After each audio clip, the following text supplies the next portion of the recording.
Governor Pagu Chauhan haka arpway terek ulaai ka Mynjur ya ka kinhuan executive members ka ban yalam da ka NPP ka Khasi Hills Democratic Front ha Khasi Hills Autonomous District Council KHADC uba penyat sing siem haba pentip ulaong ba ulat ka jela ulaai ka Mynjur ya ki shipawngot ki executive members.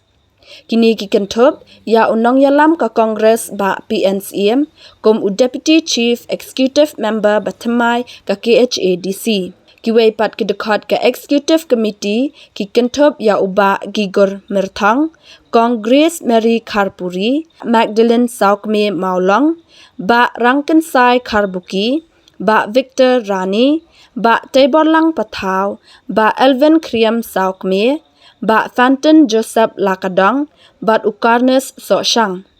Shu haka jingjit ya u Deputy Chairman ka KHADC haka arpway terik ujeliu, uba Lamprang Bla Chairman ka KHADC haka dor barjit Deputy Chairman ulapen bena ba UMDC ka Congress na Mauhati Constituency uba Charles Marngar ula Jabsuk ya kashuki Deputy Chairman ka Khasi Hills Autonomous District Council.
Session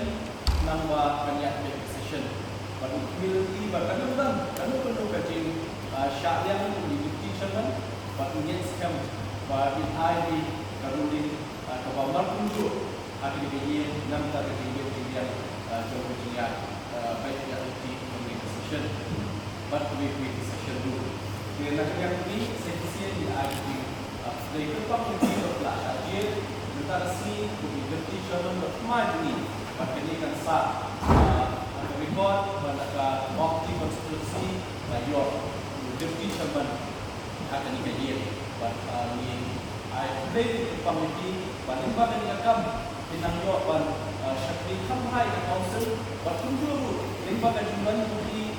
chairman akan dikaji waktu baru income dan kita jadi jajan waktu berkenallah pada di hatam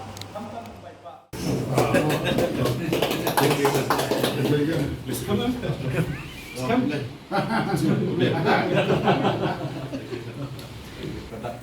jingkemen ini bernampak ke council ini di members laksan je di Pak Charles Marngar kumili deputy chairman main resmi ini wan ketua ini ada ahli kamran tempat di kongres di komnak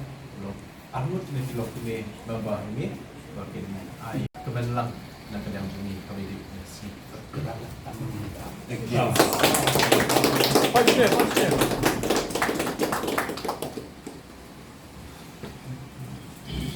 kasih.